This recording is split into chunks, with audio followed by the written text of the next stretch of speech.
حمد و صلات کے بعد میرے قابل عزت احترام معزز محترم محتشم سامعین کرام، آپ لوگوں کے سامنے قرآن مجید فرقان حمید برہان الرشید میں سے چند آیات بینات پڑھنے کا شرف حاصل کیا۔ اللہ رب العزت کی بارگاہ میں یہ دعا ہے کہ رب تعالیٰ مجھے ہر کوئی کی توفیق عطا فرمائے اور آپ کو سماعت کر کے ہم سب کو اس کے مطابق عمل کی توفیق عطا فرمائے۔ معزز سامعین، اللہ رب العزت نے ان آیات بینات میں حضرت ابراہیم علیہ السلام کے قربانی کا ذکر کیا۔ اللہ رب العزت نے ابراہیم علیہ السلام کو خواب دکھائی اور اس میں یہ حکم دیا کہ اپنی سب سے پیاری چیز اللہ کے راستے کے اندر قربان کر۔ تو حضرت ابراہیم علیہ السلام نے اپنا سارا مال راہ خدا میں قربان کر دیا۔ اس کے بعد پھر یہ حکم ہوا تو حضرت ابراہیم علیہ السلام نے اپنے پیارے لخت جگر جناب اسماعیل علیہ السلام کو اللہ رب العزت کی بارگاہ کے اندر حاضر کر دیا۔ سامعین محترم، ان باپ بیٹا کے درمیان جو گفتگو ہوئی، جو عمل ہوا، اللہ رب العزت نے اپنی لاریب کتاب قرآن مجید فرقان حمید کے اندر اس کو ذکر فرمایا۔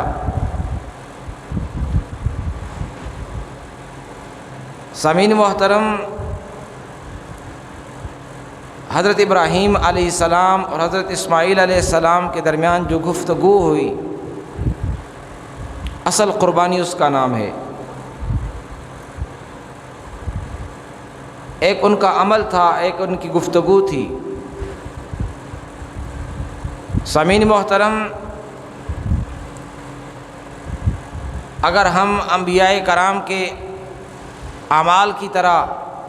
کوشش کریں، ان سنتوں کے مطابق زندگی گزارنے کے لیے سعی کریں،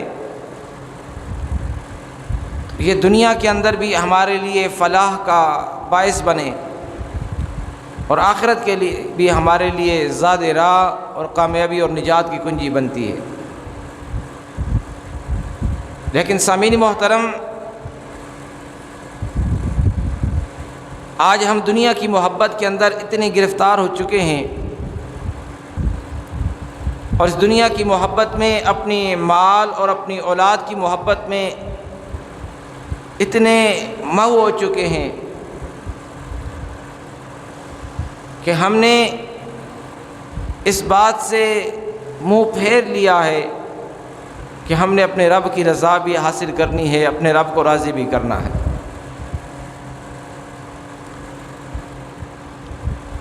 اللہ رب العزت نے اس بات کو ذکر کیا، فرمایا فلما بلغ معه السعي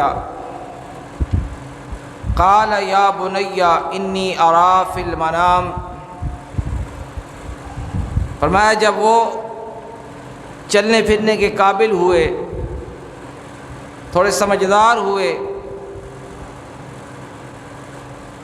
تو حضرت ابراہیم علیہ السلام نے اپنے بیٹے سے کہا قال یا بنی، کہ میرے بیٹے، انی ارى فی المنام، کہا کہ میں خواب کے اندر دیکھتا ہوں، انی اذبحک، کہ بے شک میں تجھے ذبح کر رہا ہوں، فانظر ماذا تری،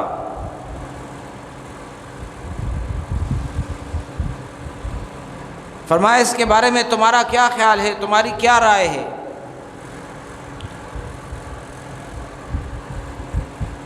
اب سامعین محترم، ابراہیم علیہ السلام نے اپنے بیٹے اسماعیل علیہ السلام پر یہ بات واضح کر دی کہ بیٹا یہ اللہ کا حکم ہے، میں تجھے راہ خدا میں ذبح کر رہا ہوں، تو اس کے بارے میں کیا ارادہ رکھتا ہے؟ تو سامعین محترم، حضرت اسماعیل علیہ السلام نے جواب دیا، قال یا ابت افعل ما تؤمر، فرمائے والد محترم، اے ابا جان، افعل، آپ کر گزریے، ما تؤمر، جو آپ کو حکم ملا ہے، ستجدنی انشاء اللہ من الصابرین، فرمایا ان قریب آپ پائیں گے اگر اللہ رب العزت نے چاہا تو صبر کرنے والوں سے۔ سامعین محترم، یہاں پر یہ بتانا مقصود ہے کہ اللہ رب العزت نے باپ کو حکم دیا کہ اپنے بیٹے کو راہ خدا میں ذبح کر، تو باپ نے اس پر عمل کر کے دکھایا۔ تو یہاں پر اس بات کا علم ہوتا ہے کہ جب یہ رب کا حکم آ جائے کہ جب راہ خدا کے اندر اپنی اولاد بھی قربان کرنی پڑ جائے تو پھر ابراہیم علیہ السلام کی سنت کو ادا کرتے ہوئے پیچھے نہیں ہٹنا چاہیے۔ پھر یہ نہیں دیکھنا چاہیے کہ میرے لیے تکلیف ہوگی، پریشانیاں ہوں گی۔ آج اگر دین کے لیے نام لینا پڑ جائے تو لوگ کہتے ہیں میرا تو اس سے تعلق ہی نہیں ہے۔ دین قربانی مانگتا ہے۔ ایک صحابی رسول کے بارے میں آتا ہے کہ پیارے آقا علیہ الصلوۃ والسلام کی محفل سجی تھی، حبیب صحابی کا نام تھا، اور کام کیا کرتا تھا؟ کھجوریں بیچا کرتا تھا، سر کے اوپر ٹوکرا رکھ کے کھجوروں کا، اور مدینے کے بازاروں کے اندر، مدینے کی گلیوں کے اندر بیچا کرتا تھا، جس طرح پھیری والے آتے ہیں ہماری گلیوں کے اندر، محلے کے اندر چیزیں بیچتے ہیں، اس طرح وہ صحابی رسول سر پہ ٹوکرا رکھ کے کھجوریں بیچا کرتا تھا۔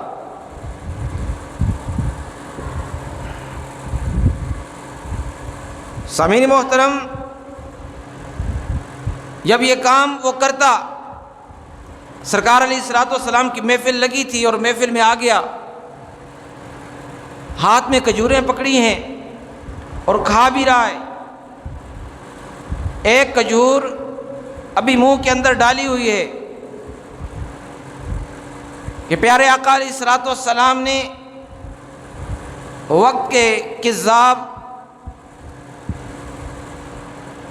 جھوٹے نبوت کا دعویٰ کرنے والے مسیلمہ کذاب کو خط لکھا۔ پیارے آقا علیہ الصلوۃ والسلام کے دور کے اندر اس نے سرکار علیہ الصلوۃ والسلام کو خط لکھا تھا کہ میں بھی نبی ہوں، آپ بھی نبی ہیں، آئیں مل کر اکٹھے ہو کر کام کرتے ہیں، جو کچھ حاصل ہوگا وہ مل بانٹ کے استعمال کریں گے۔ تو پیارے آقا علیہ الصلوۃ والسلام نے اس کا جواب لکھا، اور جواب کے اندر اس بات کو لکھا کہ میں محمد رسول اللہ صلی اللہ تعالی علیہ وسلم، جسے اللہ نے آخری نبی بنا کے بھیجا ہے، تجھے دعوت دیتا ہوں کہ اپنے اس فعل سے، اپنے اس عمل سے توبہ کر لے، نہیں تو پھر جنگ کے لیے تیار ہو جا۔ پیارے آقا علیہ الصلوۃ والسلام نے جب خط لکھا، اب خط لکھنے کے بعد فیصلہ یہ ہوا کہ اس خط کو کوئی قاصد بن کے، کوئی رہبر بن کر وہاں پر لے جائے اس کے دربار کے اندر، اور یہ بھی علم تھا کہ جو بھی خط اس کے دربار کے اندر لے کے جائے گا، کیونکہ ہزاروں کے اندر اس کے ماننے والے تھے، ہزاروں کی تعداد میں اس کے پاس فوج تھی، اور اس کے بڑے پیروکار تھے، بڑی طاقت رکھتا تھا، بڑا رعب تھا، بڑا دبدبہ تھا۔ اس بات کا علم تھا کہ جو اس کے دربار میں جا کر اسے یہ کہے گا کہ تو جھوٹا ہے تو یقیناً اس کے لیے سزا بھی ہو سکتی ہے، قید بھی ہو سکتی ہے، قتل بھی کیا جا سکتا ہے، شہید بھی کر دیا جا سکتا ہے۔ پیارے آقا علیہ الصلوۃ والسلام نے خط لکھنے کے بعد صحابہ کو جمع کیا اور فرمایا یہ خط ہے، یہ جھوٹے نبوت کا دعویٰ کرنے والے مسیلمہ کذاب تک پہنچانا ہے، اس خط کو کون لے کے جائے گا؟ پیارے آقا علیہ الصلوۃ والسلام کے صحابہ کافی ساری تعداد کے اندر موجود تھے، لیکن یہ خوش بختی، یہ خوش قسمتی اس صحابی رسول کی قسمت میں آئی کہ جو پھیری کا کام کیا کرتا تھا، جو غریب تھا، جس کا وقت جو ہے وہ چیزیں بیچ کر اپنا گزارا کیا کرتا تھا، اور 10-12 اس کے بچے تھے، اور 10-12 بچوں کا واحد کفیل تھا، اور پھیری کا کام کیا کرتا تھا۔ یعنی غریب بھی تھا، کمزور بھی تھا، مالی حساب سے بھی کمزور تھا، کہ ظاہر ایک آدمی ٹوکرے میں کھجوریں بیچتا ہے تو کتنی بیچتا ہوگا، بڑی مشکل سے اپنے وقت کی جو ہے وہ اپنے وقت کو جو ہے وہ پورا کر رہا تھا۔ لیکن جب سرکار علیہ الصلوۃ والسلام نے اپنا خط واضح کیا کہ یہ خط اس تک پہنچانا ہے، اس کے ہاتھوں کے اندر کھجوریں تھیں، منہ میں بھی کھجور ڈالی ہوئی تھی، کھا رہا تھا، اور اسی حالت کے اندر سرکار علیہ الصلوۃ والسلام نے جب فرمایا یہ خط کون لے کے جائے گا، یہ صحابی کھڑے ہو گئے اور 2 قدم آگے آئے اور جلدی کے اندر فرمایا کہ یا رسول اللہ میں حاضر ہوں۔ اسی اثناء میں جو کھجور کھا رہا تھا وہ منہ سے گر گئی اور ہاتھ میں کھجوریں پکڑی، اور دونوں ہاتھ بلند کر کے کہتا ہے یا رسول اللہ میں حاضر ہوں، لبیک یا رسول اللہ، یہ خط لے کے جانے کے لیے میں حاضر ہوں۔ صحابہ نے کہا پہلے کھجور کھا لے، خط بعد میں لے کے جانا۔ تو عشق نے جواب دیا، کہا یہ عشق کی بازی ہے، یہاں یہ نہیں دیکھا جاتا کہ مال کتنا ہے، طاقت کتنی ہے، یہاں یہ دیکھا جاتا ہے کہ حاضر کون ہے اور ادب کس کا ہے، قربانی کون دے سکتا ہے، یہاں یہ دیکھا جاتا ہے۔ کہا ایک لمحہ تاخیر نہیں کر سکتا، اسی حالت میں فرمایا یا رسول اللہ میں حاضر ہوں۔ پیارے آقا علیہ الصلوۃ والسلام نے خط عنایت فرمایا اور فرمایا خط لے کے جاؤ۔ آپ نے ایک نیزہ لیا اور نیزہ لے کر اس طرف چل پڑا۔ جب دربار کے اندر داخل ہونے لگا، اب اس کے جو چوکیدار تھے، سپاہی تھے، وہ اس کے قلعے کے گرد گھیرا بنا کے کھڑے تھے، دیواروں پر چڑھے تھے۔ اس نے جا کر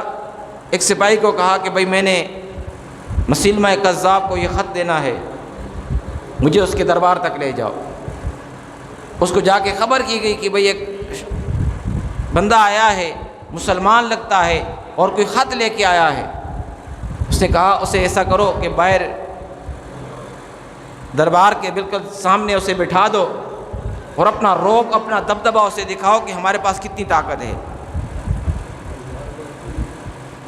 تاکہ وہ دیکھ لے کہ ہماری فوج کتنی ہے، ہماری طاقت کتنی ہے، اس کا اسے اندازہ ہو جائے۔ سامعین محترم، اب اسے باہر بٹھا دیا گیا اور اس کے سپاہی اس کے سامنے سے اپنا ساز و سامان پہن کر اس کے سامنے سے گزرنے لگے۔ ایک لشکر آیا، اس کے سامنے سے گزرا، اس نے تلواریں پہنی ہیں، زریں پہنی ہیں، لوہے کی ٹوپیاں کی ہوئی ہیں، بڑے روب کے ساتھ، بڑے اتراتے ہوئے وہ چل رہا ہے۔ وہ گزرا، پھر دوسرا آ گیا، ہاتھوں میں تیر پکڑے ہیں، تیر کمانیں پکڑی ہیں، تیسرا آیا، اس کے بعد اس طرح وہ سارے گزرتے گئے۔ اب یہ دیکھ رہا ہے، اپنی جگہ پہ اکڑ کے بیٹھا ہے، وہ اپنی طاقت اس کے سامنے اس کو ظاہر کر رہے ہیں کہ ہم کتنے طاقتور ہیں۔ اب جب ساری طاقت اسے دکھا دی، اب اسے کہا کہ تم دربار کے اندر حاضر ہو جاؤ۔ یہ صحابی رسول جب دربار کے اندر حاضر ہوئے تو اپنا نیزہ اس زور کے ساتھ زمین پہ مارا کہ جس قالین کے اوپر وہ دربار لگا ہوا تھا، وہ ان کی کرسیاں جو ہے، وہ دربار کے اندر جو تخت بچھے ہوئے تھے، وہ تخت بھی ایک دفعہ کام کے رہ گئے کہ محمد عربی کا غلام آ گیا ہے۔ اس زور سے نیزہ زمین پہ مارا کہ وہ نیزہ، اس کا جو نوک تھی وہ ساری زمین کے اندر دھس گئی، اور اس روب کے ساتھ وہ صحابی رسول کھڑا ہے۔ اب وہ یہ سمجھ رہا تھا کہ یہ خط جو لے کے آیا ہے، جو میں نے پیشکش کی تھی، ہو سکتا ہے سرکار علیہ الصلوۃ والسلام نے قبول کر لی ہو، تو میرا روب، میرا دبدبہ میرے ساتھیوں پہ بھی ظاہر ہو۔ اس نے کہا خط پڑھو۔ اب وہ صحابی رسول بڑے روب کے ساتھ کھڑا ہے، اکڑ کے کھڑا ہے اور خط پڑھنے لگا۔ کہا من محمد رسول اللہ صلی اللہ علیہ وسلم، محمد رسول اللہ صلی اللہ علیہ وسلم کی طرف سے۔ پھر آگے اس کے اندر لکھا تھا کہ مسیلمہ کذاب کو، جھوٹے نبوت کے دعویٰ کرنے والے مسیلمہ کو، جب یہاں تک یہ بات پہنچی، اس کے درباریوں نے اسے کہا کہ رک جا، اپنے نبی کا نام تو رسول اللہ کہہ کے لے رہا ہے اور ہمارے نبی کا نام تو کذاب لے کے لے رہا ہے، ہمارے اس رسول کا نام بھی تو رسول اور نبی لے کر رہے گا۔ اس نے کہا میرے جسم سے جان جا سکتی ہے لیکن میں جھوٹے کو کبھی نبی نہیں کہہ سکتا، میں اپنی جان تو دے سکتا ہوں لیکن جھوٹے نبوت کا دعویٰ کرنے والے کے سامنے جھک نہیں سکتا، میں اس کو تسلیم نہیں کر سکتا۔ انہوں نے کہا کہ بھائی اس کو سزا دو۔ اس کے سامنے تیل گرم کیا گیا، اب وہ صحابی کھڑے ہیں، رسیوں کے اندر اسے باندھا ہوا ہے، اس کے سامنے آنکھوں کے سامنے تیل گرم ہو رہا ہے۔ اسے کہا کہ اگر تو قبول کرتا ہے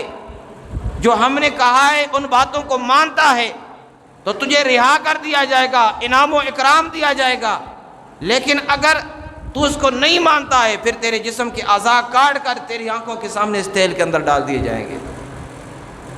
تو وہ صحابی مسکرائے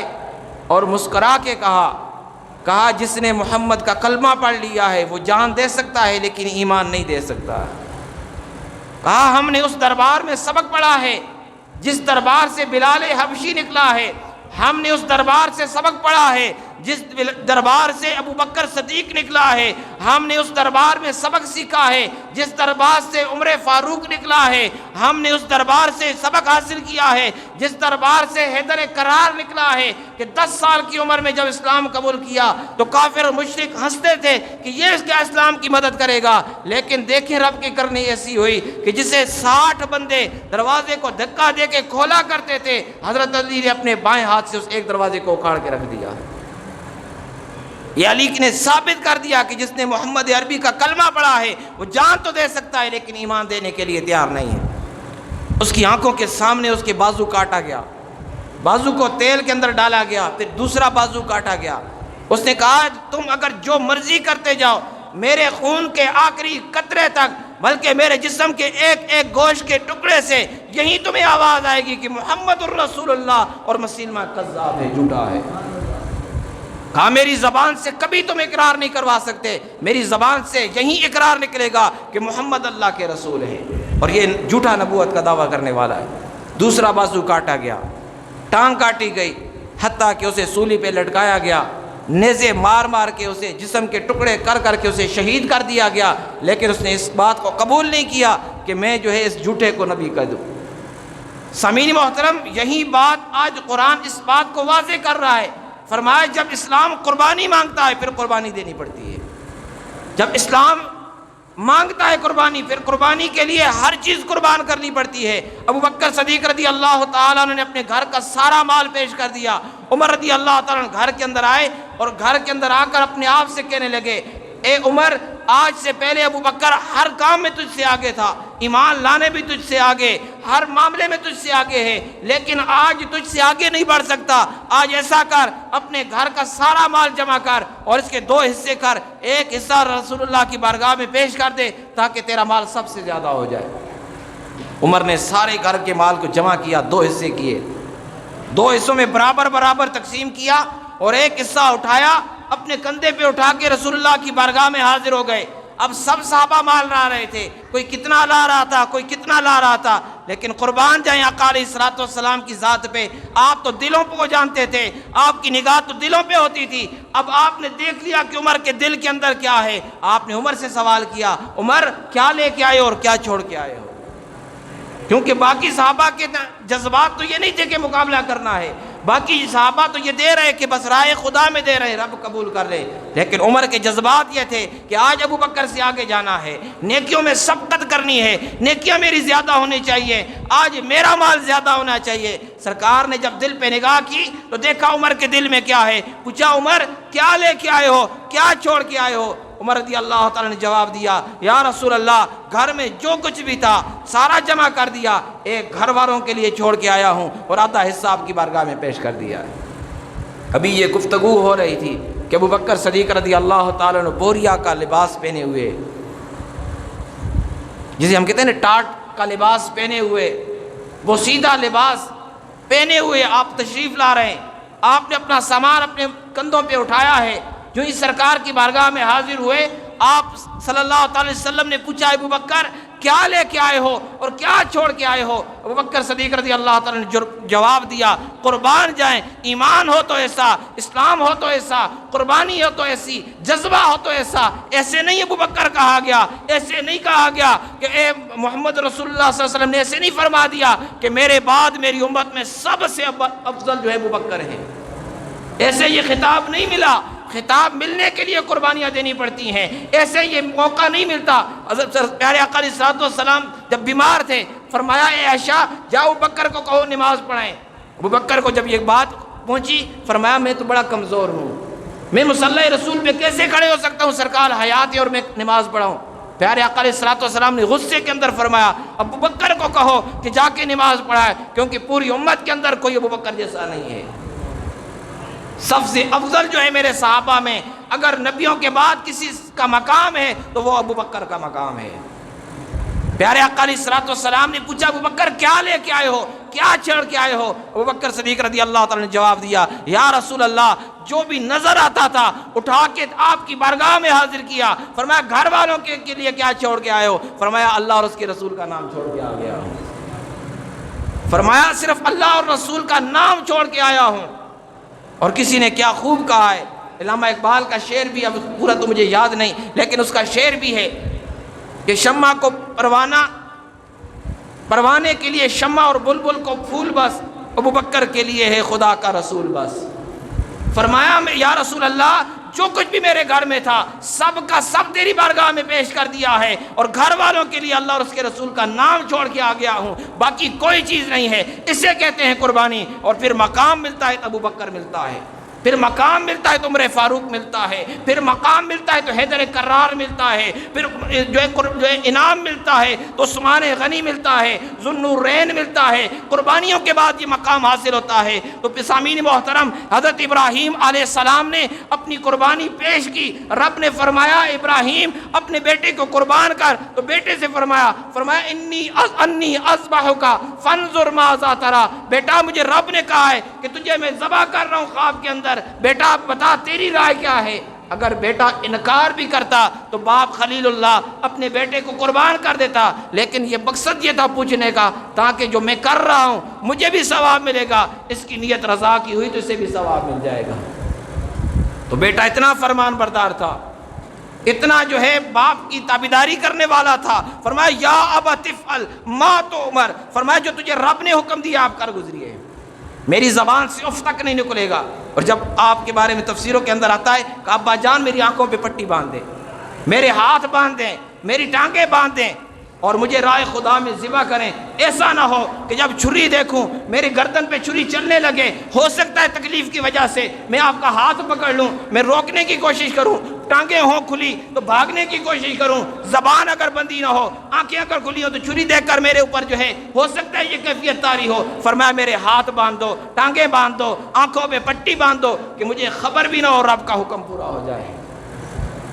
جب باپ نے اپنے بیٹے کو ٹانگیں باندھ کے، ہاتھ باندھ کے، آنکھیں باندھ کے لٹا دیا اور گردن پہ چھری رکھ دی، رب تعالیٰ نے اپنی لاریب کتاب میں فرمایا فلما اسلم وتلہ للجبین، فرمایا جب زمین پہ چٹ ان کو لٹا دیا اور اس حالت میں پہنچے کہ اسے ذبح کرنے لگے، ونادیناہ ان یا ابراہیم، رب کہتا ہے میں نے آواز لگائی یا ابراہیم، اے ابراہیم قد صدقت الرؤیا، تحقیق تو نے اپنی خواب کو سچا کر دکھا دیا۔ فرمایا انا کذالک نجزی المحسنین، اللہ رب العزت نے حکم فرمایا جب ابراہیم علیہ السلام نے چھری چلائی،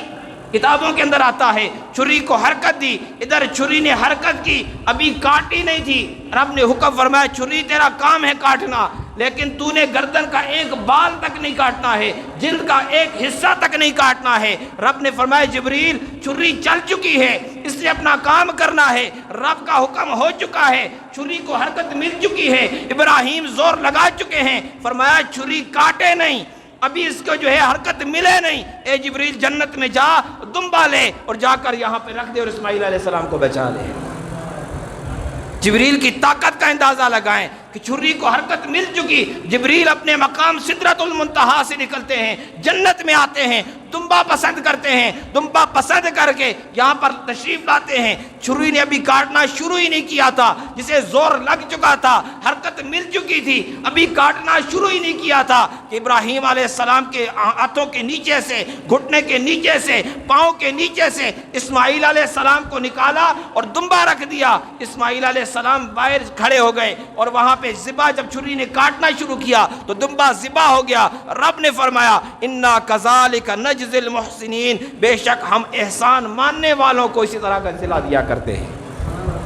جو میرے حکم کو پورا کرتا ہے یہی جزا ملتی ہے۔ ان ھذا لہو البلاء المبین، رب نے فرمایا یہ بہت بڑی آزمائش تھی۔ اپنی آنکھوں کے سامنے اپنے بیٹے کو ذبح کرنا، یہ اس سے بڑی کوئی آزمائش ہو سکتی ہے؟ آپ کا بیٹا اسپتال میں داخل ہو، آپ کو نیند آتی ہے،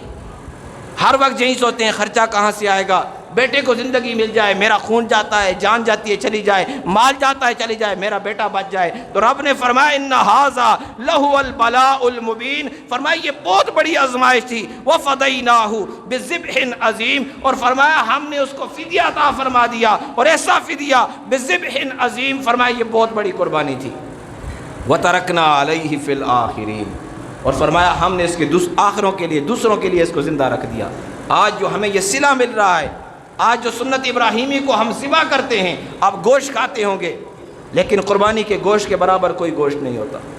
اس بات کو آپ مانتے ہوں گے کہ واقعی جو قربانی کا گوشت ہے، جانوروں تو ہم پہلے بھی کھاتے ہیں، بکری کا گوشت کھاتے ہیں، گائے کا گوشت کھاتے ہیں، لیکن جو قربانی کے گوشت میں لذت ہوتی ہے، جو طاقت ہوتی ہے، وہ دوسرے گوشتوں میں نہیں ہوتی، کیونکہ رب کا کلام کہتا ہے وَتَرَكْنَا عَلَيْهِ فِي الْآخِرِينَ، فرمایا ہم نے پچھلوں کے لیے اس کو جو ہے بطور عبرت رکھ دیا ہے۔ سلام علی ابراہیم، فرمایا سلام ہو ابراہیم علیہ السلام پر۔ اللہ رب العزت کی بارگاہ میں دعا ہے کہ جو کچھ میں نے بیان کیا، سمجھانے کی کوشش کی، اللہ رب العزت سمجھ کر عمل کی توفیق عطا فرمائے۔ وما توفیقی الا باللہ۔